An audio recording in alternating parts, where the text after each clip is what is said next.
Happy Tuesday, everybody. We have a lot of fun. We have a special guest, Scott Simons, coming on the show in a minute, but we're talking about Dodges doing wheelies, banning the bans, and New Yorkers uniting over throwing shade on something, of course. Yes. How do you get New Yorkers to work together? Just poke at them just a little bit. Yo, look, let me tell you, yesterday my audio was all messed up in the intro, and I felt like you know how you're like running towards something and all of a sudden you're like, where'd it go? And where's like, everybody? All the energy stops. Today the energy was back because I have my audio right. Feel ready to go now. Nothing to kill you like the bad audio. A couple things to talk about today. We have another ASOTU Edge webinar coming up with our friends at Call Review and dealer Andrew Spitzer, driving customer loyalty through service. We're going to talk about creating personalized experiences and all that. Where can people go to get that? Just go to asotu.com, scroll down just a wee bit, and you can find that webinar right there.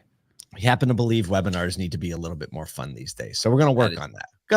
Also, we're taking the tour on the road. We're going to be in Arlington, Texas, just like 2 weeks from tomorrow on April 5th. So go to asotux.com, asotux.com. You'll see what we're up to. We're about, it's right on the link. Look at it. It's on the screen. I wasn't even looking. Seem pretty. Got to check it out. We're bringing the show. We're bringing the band. The whole Tonight Show vibe is coming to Arlington. We're going to talk to dealers. We're visiting dealers the day before. It's going to be a whole thing. And our goal is to get as many people in the store out as possible. So the people that can't usually go and fly to Vegas or Florida and go to conferences, we're trying to take away that excuse so you can send service advisors and salespeople and all the people that can't leave. Send your accounting folks. They never get to go into anything. Let them come on. Yeah, they're going to have a lot of fun too. We're going to get them excited about being in the automotive industry, learning a lot, making great relationships. So please, we hope you join us. And if you can't join us because you can't fly in or you're not in the area, we're going to live stream it for you too. Naturally. And I have a lot of fun. Hey, yesterday's winner of Motor Madness as it continues, the 2010 Chevy Astro van. Yes, this van's going to be the dark horse that wins the race. I'm telling you, it's the one. Like, I don't know if it's like a meme stock or whatever it is, but that's exactly what it is. It's basically, the Astro van is the meme stock of Motor Madness and ASOTU stock. That's so good. That's so good. Today, today's competition is a 1938 Ford Woody, which is like the original SUV, versus an 87 Chevy Camaro. I already have a feeling I know which one's going to win this, but we'll see. See, you're the underdog. You're the underdog. And we got a bunch of other stuff coming on, but lots of things. Reuters, we're going to be traveling all over, but everybody showed up today for a little bit of energy and a little bit of news and a little bit of power. Speaking of power, Segue. Okay. We're so excited because we have a guest we're bringing on in just a second. In an effort to go out with their boots on, Dodge is celebrating the retirement of its current V8 engine Challenger and Charger line by bringing back the Challenger SRT Demon. With an addition, CEO Tim Kuniskis calls the pinnacle of factory crazy. No one better to talk about the pinnacle of factory crazy than the one only Scott Simons from CMA. Scott, welcome to the show. Hey, good morning, gentlemen. Thank you for having me. And what an exciting announcement yesterday, right? I mean, what happened to your phone when this announcement happened? I just want to know. I mean, I have gotten request after request after request. I'm going to get blown up. Luckily, we've got some really good clients that have purchased from us. So ours is actually already pre-sold because we're, of course, a dealership that doesn't charge over MSRP. So, and we take care of our clients that purchase from us. So, man, exciting news. I mean, listen to this: 1,025 horsepower, 8.9 seconds in a quarter of a mile, and 151 miles an hour. I mean, if that doesn't get your blood flowing, I don't know what is. That is Dodge nuts. Is going out. They're going out with the bang. They're going out with the bang. It's, bittersweet, obviously, because it'll be the end of the Hellcat engines in cars. We'll still be able to sell TRX pickup trucks and sell some sport utilities that still have the 700 horsepower base model. But this is exciting news for all of us Dodge dealers. So check this out. Let me just frame this up. So the car can go 0 to 60 from a rolling start in 1.66 seconds. The Tesla Model S Plaid, which is like the fast one, can only do it in 1.9. So take that. Yeah. But don't try to turn. It's going to be exciting. Just obviously buy that car with caution. Luckily the person that's purchasing it from us has a bunch of already Mopar products. He bought a Demon from us previous. He's got a TRX pickup truck. He's got a Hellcat Durango. So he's all about horsepower. So we're excited. How are they just allocating one per store? Because it looks like they're only doing about 3,000 units. The vehicle's like 100 to 100. Correct. So dealerships got an email if they received one yesterday. It looks like to me each dealership should get one, but that's not guaranteed. Obviously, we're on the phone with our rep saying if there's any way we can get any other allocations, we'll obviously take it. We were allocated about 33 Hellcats for this year, and almost all of those obviously are pre-sold. Of course, we vet all of our customers. We do not sell to any flippers, any exporters. We are very stringent on who we allow to purchase these vehicles from us, because we just don't, we have to really protect the brand and protect our brand, which is CMA.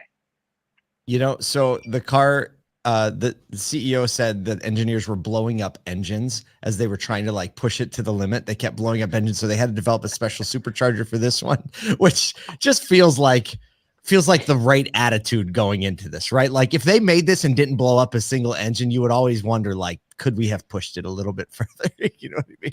Have you ever blown up an engine, Scott? Let me think about that. You want to talk about? I like horsepower. On the record, no, I I could tell the internal PR filter was just scrolling through your head there, that anybody knows about it. Well, Scott, why we have you here? Just give us a little sentiment. What's the feeling on the ground? You obviously have several brands. If you could just tell everyone quickly what brands you have and just what the mentality and the feeling and the traffic you're seeing, from the ground up looks like right now. Yes. So we are obviously here in Stanton, Virginia, in the Blue Ridge Mountains. We have Honda, Nissan, Subaru, Volkswagen, Chrysler, Dodge, Jeep, Ram. Within the CMA portfolio, we have 23 locations. Have already opened up 24 locations in Virginia, West Virginia, and Maryland. The sentiment is, and I've said it from the beginning of the year, I do believe the dealers, we're going back and having to retrain.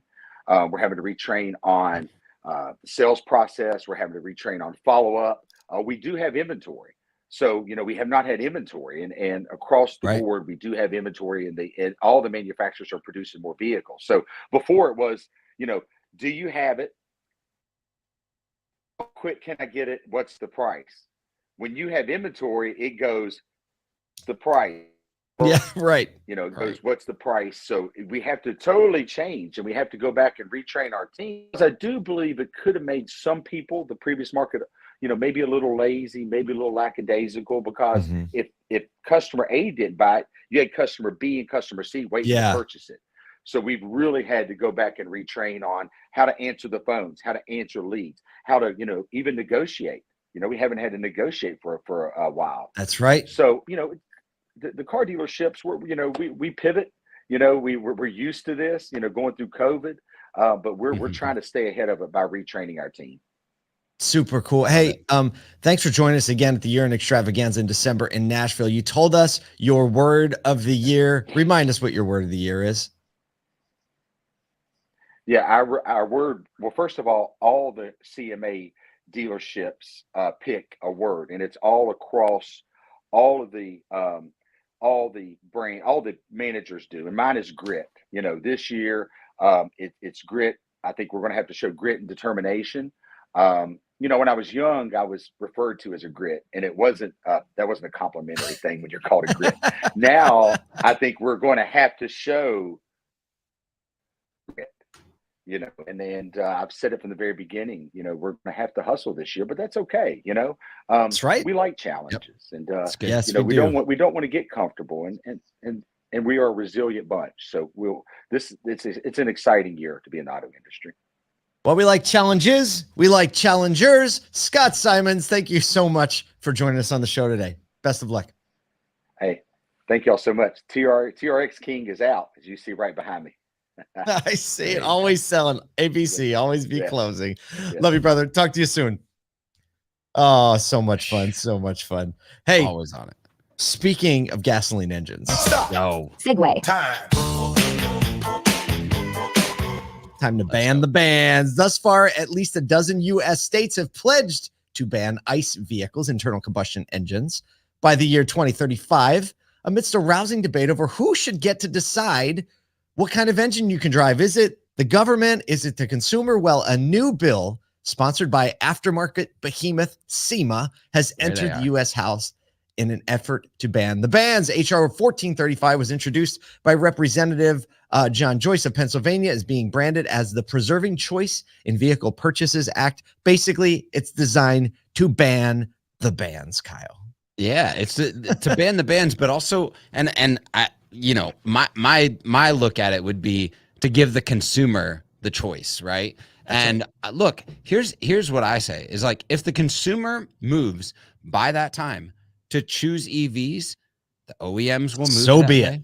So be it. Like, but far be it from government and from political maneuvering to force purchasing habits on a buying demographic. And that's I think where this, like, if people are paying attention and if consumers are paying attention, this is a consumer first and friendly bill. And so I don't know all the specifics of it. It's not a political thing for me, but it is interesting that we're starting to get little drops where we're going, hey, look, this is still a purchasing behavior that we have to overcome. It's not just a production behavior, and marrying purchasing behavior and production behavior is extremely important in a capitalist and supply and demand market. And so, yeah, we'll see how that goes. I mean, we talked about how so many EV manufacturers that, you know, the smaller manufacturers that have popped up are starting to struggle. They've spent millions and not been able to come to market.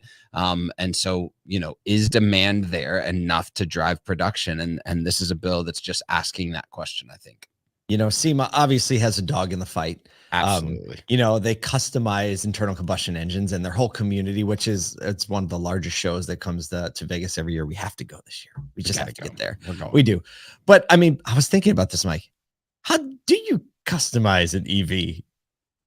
By getting electrocuted? I mean, what do you do? I guess you can only really hack rear spoiler on it. some tape on, you know, air vents, tape on vents on the side, air vents, little hood scoop, hood scoop. You don't wait for someone to do the hood scoop thing on like a Model 3. Little carbon fiber hood scoop. Yes.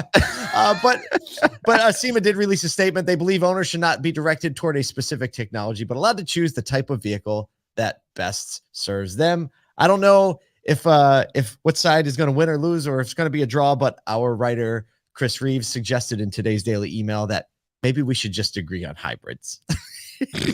Just right down the middle. Can't we all just agree on a hybrid?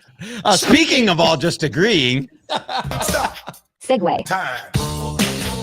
Look, I gotta run this story because I gotta ask Paul a question about his home state here. This week, New York City residents specifically were greeted with a rebrand of the classic I Love New York designed by Milton Glasser in 1977.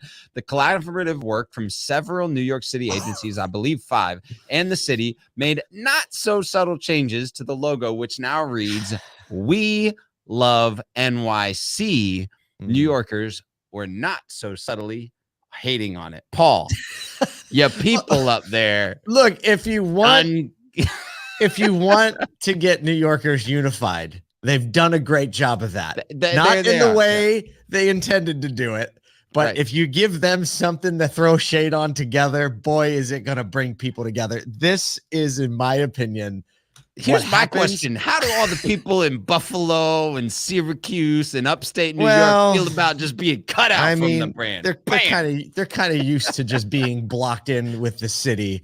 And, you know, there've been many efforts over the years to divide the state into a north and a south. And I don't see it happening, but I'd be all in favor of it. But so the I Love New York, obviously super, super iconic, right? The designer Milton Glaser, 1977. It's on t-shirts. Everyone gets it. And it was definitely directed on, promoting the state, but definitely specifically the city. The We Heart NYC, it doesn't roll off the tongue. I saw the Instagram account and it looks, like they're trying to capitalize through the rest of the campaign on kind of language and things that only New Yorkers will get, like New York City residents. And so I love the idea. I mean, a lot of people are moving out of the city. The city's struggling to come back. I mean, when you get there, it still feels like it's bustling. So I like the effort of trying to solidify and reminding people why they love living there. This actually, in a roundabout way, probably reminds people of why they love living here. So I do think if they come out in a week, they were like, we knew that. Just kidding. We knew it was going to be like that. I'm not a fan. A couple of fun quotes. Here's a couple of fun quotes from across the social webs. It says, here's one that says, the goal of the new campaign is to combat, quote, negativity. Well, that didn't work. And this is great. This is great. Part of me hopes that they've done this as a PR stunt. And in a few weeks, they'll be like, just kidding. which would actually be so if they really were thinking about it, they would lean in. If for they do that, pull out. If they do that, they're going to get another blast of New York cynicism, and they're just going to toast them. Perfect. No, they're going to spend enough money. I think $100 million on this campaign. They're going to spend enough money that it becomes part of the texture of the ad space anyway, as you walk around. So I think that it'll subdue and die down. But this is sometimes you can't reinvent a classic, and if you do, you got to be real careful. That logo is about to be on not the new one, the old one. Like everybody's gonna be like, get your old logo, get the real thing, which again is gonna unify the city. I remember what happened when Gap changed their logo. Yo, people went nuts. Gap changed their logo and within days changed it back. Yep. I don't think they're gonna change it back, but this is just I think this is just a reminder that brand isn't a logo. Brand isn't a bunch of words. Brand is actually how people feel about something. And people are letting you know how they feel about the city, and they don't feel like this logo is a representation of that. But the sentiment around it is really a pretty, I think, amazing and true to form representation of what it's like. And if you want a little bigger flavor, just search it up on Twitter. And, if you need 5 minutes to just laugh your head off on comments, just read 5 minutes worth of Twitter comments. So here's the question that every business can ask themselves right now. How can I get people to care about my logo this much? Bingo. Is that what you're going to say? Bingo. How can I get people to care this much that they'll put up a fight if I change the way that I do business, change my logo, change my phrase, change my anything? If everybody in your city put up a fight about that, hey, that might mean something. Yeah, I think that would mean quite a bit. Well, we hope that you're ready to go out there and do something that means something. We happen to think that all comes down to loving people more than you love cars. And you're going to see a couple people out there today. So you have another at bat. We'll see you tomorrow.